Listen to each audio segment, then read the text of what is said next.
Hello, it's me, your boy Slacktivism Hacker, here to do a little ranting. First of all, this is mostly in regards to how activism is done on the internet, and in response to a bunch of things. First of all, I know big tech fucking sucks because late-stage capitalism and private equity. I know Nintendo sucks for largely the same reasons. And I know that the world is kind of in a bit of a mess. I'm not going to delve into, political stuff because that's not what this channel's about. Hello, this is Sir Tom Hacker in Post. So, turns out that was a fucking lie. I do talk about political stuff later on in this video. I apologize. Let's continue with the video. Albeit sometime I would have to address political topics on the channel at some point, but this is the closest that we're gonna get. And I am tired of Slacktivism. You know, the mere idea that you could change your profile pic, a picture the size of a grape nut, that somehow changing it will somehow magically fix everything. Ooh, I'm gonna change my profile picture to a picture of Clippy. That'll show big tech. Ooh, look at the profile pic. Look at the profile pic. I changed it and somehow that makes everything magically better. No, it doesn't. It doesn't do anything. Why else do you think we still have mass shootings, right? And every time that happens, it's always some asshole who says, thoughts and prayers, thoughts and prayers. And I am tired of it, because thoughts and prayers don't stop anything. I've seen many thoughts on the internet. Like, I go to OnlyFans and I see thoughts everywhere, and they have done jack shit to stop the shootings. I go to all the different churches and all the weird denominations, and those haven't stopped fuck all. Not since the New Testament. Good God, that's the last time praying actually fucking worked. And so, I posted a YouTube short earlier today because I thought I made a breakthrough in direct action. And you know what? It had to do with going to Nintendo's customer support, telling them directly that I do not like certain things about the Switch 2. Please change them. And the representative okay, I'll send out the chain of command. I'll do it. And then I go make a YouTube short educating people, hey, you know you can complain to Nintendo customer support and that they can listen to you, right? Right? And you know what? I posted that short to my Instagram, and I posted it to YouTube. When I posted to Instagram, it seemed to do basically on par with the YouTube short, the YouTube version. But yeah, there was a person who commented, and it was like, you know, this sounds great. I'm gonna share this with as many people as I can. Finally, a call to action that isn't fucking complaining into the void. And I was like, yeah, I agree. But then the YouTube responses were like, I got an adenoid problem because that's how realistic I am. I got adenoids, right? Adenoids. And I think that you are a little too optimistic about complaining to Nintendo customer service about why you don't like certain things about the Switch 2. And yeah, I get it. Complaining to customer service doesn't fucking do anything. Like, 4chan did an entire campaign against Visa and MasterCard, calling them up on their customer service lines because they were banning adult games on Steam because payment processors apparently have the power to restrict what you can and can't play.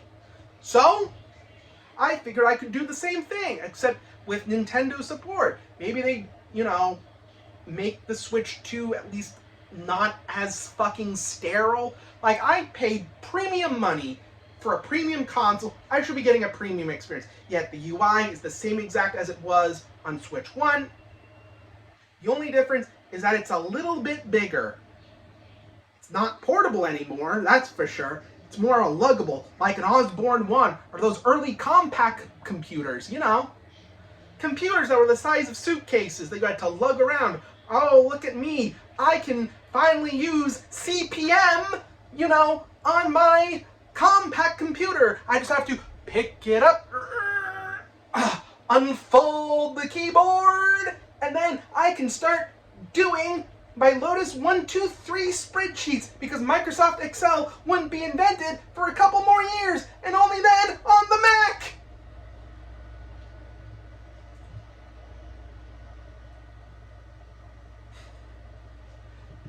And it gets better, doesn't it? Because, fuck me for having what feels like a good idea. And I know realistically that Nintendo isn't gonna fucking listen to me. It doesn't listen to its own customer support issues, except only if your games are broken, or if your console's broken, or both. Which is fine. But at the same time, it's something. It's tangible action, right? And that's what I'm tired of. People, thinking that they could just say a thing on social media or change a tiny picture that somehow that will magically fix everything. No, Slacktivism fucking sucks because you don't really do anything. You're just making an empty statement and then proceeding to not do anything about the problem. You have to do something about the problem. And for me, it's overpriced Nintendo shit. Or rather, Nintendo valuing their systems and games in weird ways, like Mario Kart 8 isn't worth $80, it's more like $50 because the workmanship is absolute rubbish, especially for an $80 game. It lacks polish, lacks content, the UI is a fucking mess, and there's no reason that that I can see everything in an $80 game in less than 10 hours. Like, if I have seen everything that a game has to offer in the first 8 hours of gameplay, most of that being spent racing the same goddamn courses over and over again, hoping that something else will change, then you've got problems. And I think a game is worth $80 if it comes in a steelbook or with plastic tchotchkes. Like, I love getting plastic tchotchkes. Why else do I go to conventions and shit? But no, it's just a standard game, $80. And part of it is concurrent realities, right? Nintendo's being greedy, but we're also in the middle of a trade war instigated by a fascist. The world's most orangey fascist that we're not really sure if he's still alive or not because he's very coy about the condition of his health. And it could also be late-stage capitalism. It's also private equity. It's also, stagnant wages. Inflation has been out of control since COVID. It's many different factors and many different things, but it all exists in the same reality. All these reasons come together to create a storm of shit that then boils into $80 video games. But the thing is, because I'm going to change the subject slightly to both Nintendo haters and Nintendo defenders. First of all, fuck both these kinds of people. They're like, imagine if Disney adults and Disney haters were somehow the same side of the same both sides of the same coin, and they're both annoying as fuck. Nintendo's defenders would cherry-pick information to support why Nintendo should overcharge you on games. And then Nintendo's haters are cherry-pick the same goddamn information to support their claim on why you shouldn't pay $80 for games. And meanwhile, I'm trying to enjoy my purchase because I spent a shitload of money on it. Like, a large amount of money. And yeah, I know sunk cost fallacy is a logical fallacy for a reason, but at the same time, I also wanted to give the Switch 2 a chance. I got bored of shit of the Switch 1, okay? I played my Switch so much between the summer of 2020 into the spring of 2021 that I got fucking tired of it. I was burnt out on playing Switch all the time. You know what I did? I invested in my retro collection. Perhaps maybe too much, because usually people don't collect games these days. No, they collect consoles with ODEs in them, so that way they can just put all the games on an SD card, and takes the thrill out of collecting, but you'll save a lot of money, provided you have a soldering iron and know how to use it. Oh boy, oh boy, you know. But at the same time, I also don't want to completely shun modern games, right? I don't want to completely write off the 9th console generation as this somehow failed venture that got stalled because of COVID. I don't want to write off the 9th generation entirely. I want hope. In these trying times, I want hope and I want optimism. That's why I'm in the long game for the Switch 2. Sure, it's a purchase I shouldn't have made, and you should never buy a console at launch, but I also want to get ahead of the tariffs. Remember, there's a trade war going on. And as an American, we're losing! Well, at least I didn't vote for Trump. Instead, I voted for my persona's a hyena, you know. You know, something coconut trees.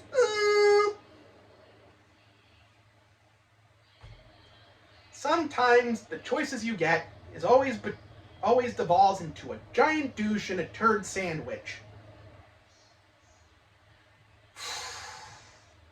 But then the Switch 2 comes out. I bought it at lunch like a fucking idiot. But I'm not gonna give it up, right? Because again, a console doesn't last. You don't decide the fate of a console within the first few months of its life. No, for a console's legacy to be secure, for a console's history to be solidified, takes years. Like, the reason that we can look back on history is because we have hindsight, but you can't get hindsight unless time has passed. You can have foresight, but not everybody has foresight. Everybody has hindsight, though. Like, for example, the Sega Dreamcast. Everybody says the Sega Dreamcast failed. First of all, they're wrong. If you actually study the history, the Dreamcast didn't fail. It was selling quite healthy numbers. Sega ran out of money. Sega failed, not the Dreamcast. Fucking idiots. Also, fuck you, Jason Graves. The Dreamcast is not overrated. But I do agree with you that the 3DO is kick-ass, and thanks to you, I want one. Despite the fact that I'm saving up for a goddamn fursuit, despite the fact that I don't work in the military-industrial complex, cybersecurity, or in the IT industries. But seeing how nobody's hiring for those positions because the jobs report got corrected, and apparently we lost 900,000 fucking jobs, I can't work in an industry that, you know, that's friendly to furries. Of course, you know, betraying the Toho community and going straight to furries is a real fucking good idea, you know. But again, I'm just a lunatic. You know. But goddamn. Anyway, let's get back to Slacktivism. Like, I hate when people just say stuff, right? They say stuff expecting change, and change never comes. Or they say something, expect people to do as they say, and then people don't do as what they say. I mean, Real Life Wizard and Intending had been saying for months to boycott the Switch 2, but guess what? Nobody boycotted the Switch 2. That, and if telling people not to buy something that they want and are willing to go through high water or hell to get it, they're gonna get it. Like, if that worked, telling people to do stuff for you and they 100% do the thing you tell them to, Christine Weston Chandler, aka Chris Chan, aka the creator of Sonic 2, would not be in the mess that she is currently in. Right? Like, back when he was known as Christian Weston Chandler, and he told people to get his video off the internet, and in a world where people do exactly as you tell them on the internet, he would be a nobody. Nobody would know who he is. Just some chuckle fucking Ruckersville, Virginia.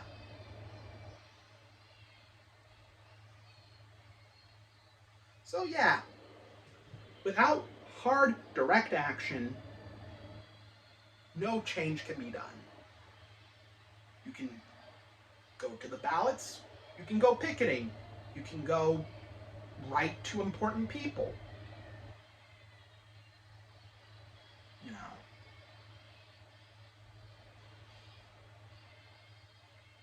I just think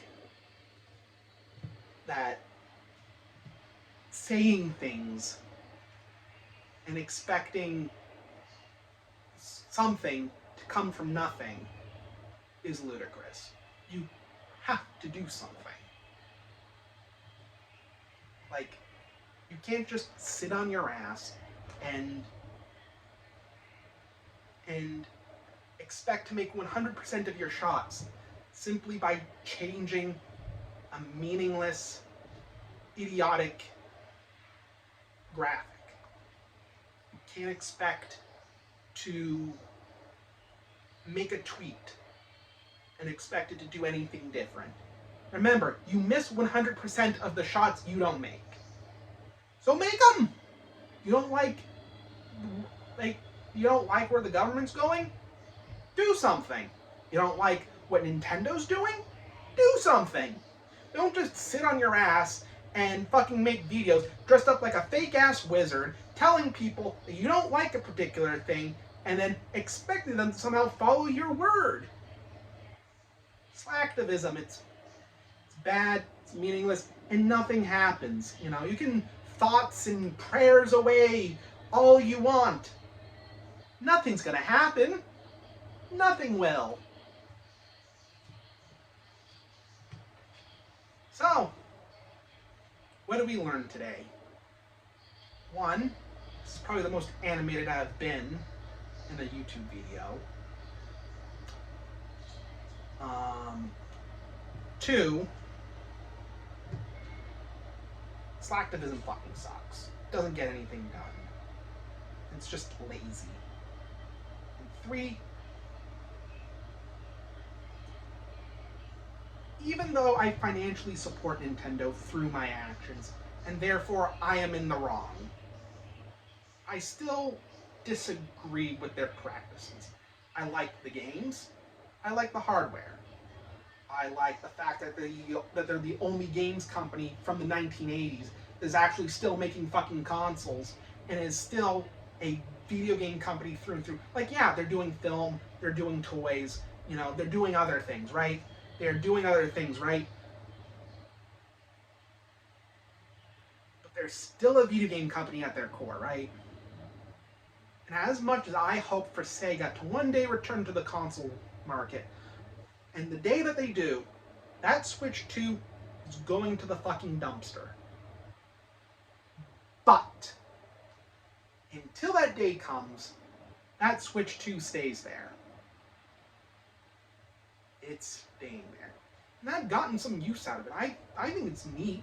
It's got a lot of flaws, as I outlined in my review, that is being uploaded in parts and won't be finished in its entirety until a few days more, but generally, I like the Switch 2. The software is a bit lackluster, but you know what?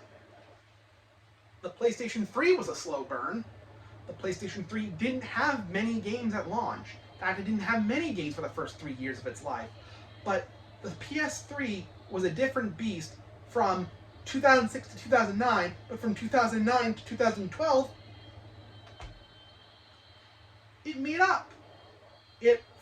Sony flipped the script. They changed their strategy. They made more games. They made things a lot better for themselves, right? And they fixed their situation.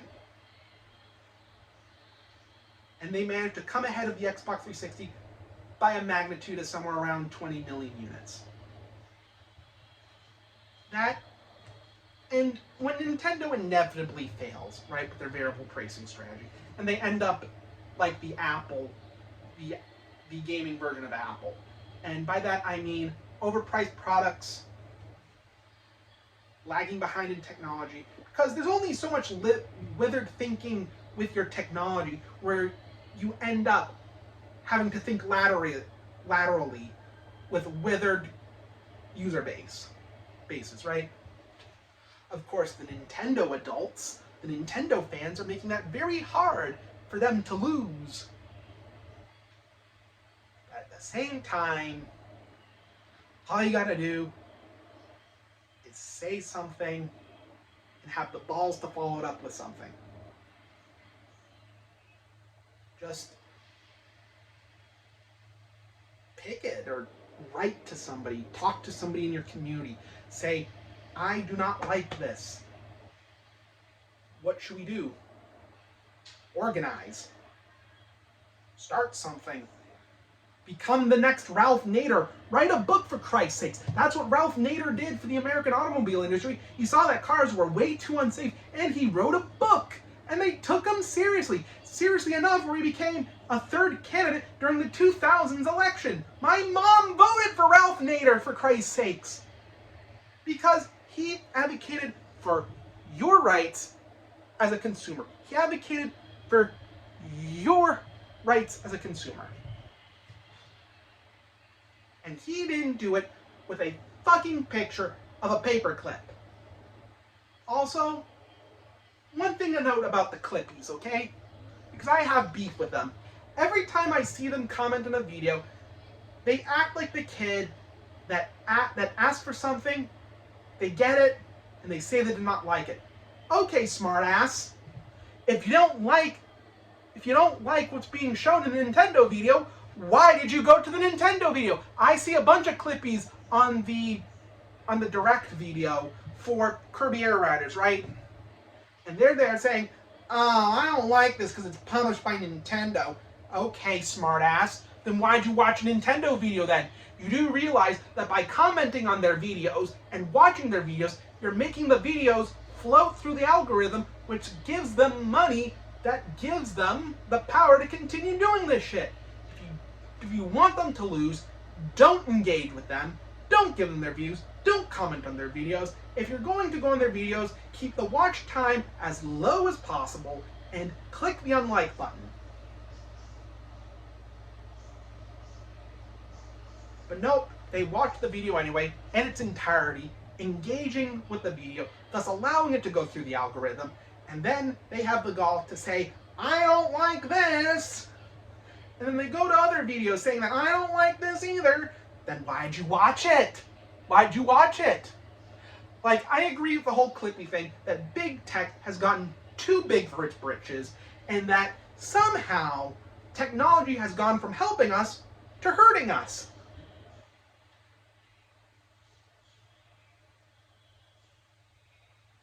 I have no suggestions. Again, organize, write a book, write to your congressman. That's what the leader of the Clippy movement did. He taught people how to write to their congressman, an essential skill that everybody should know about.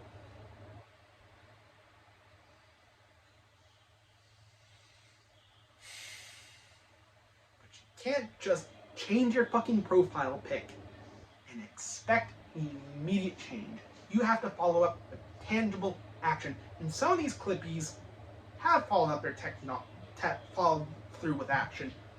And they did so by becoming technological Mennonites. They decided, oh, my name is Jebediah, and I don't want to play on those modern systems. No. I'm gonna play on my fucking Intellivision and play Bomb Squad until I die.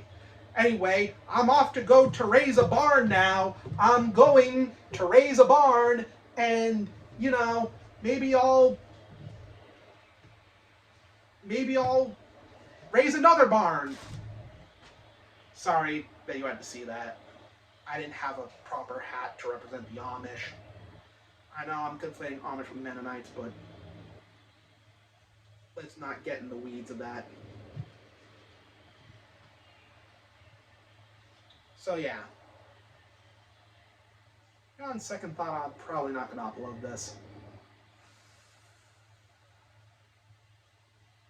Or maybe I will. It's just going to be unlisted.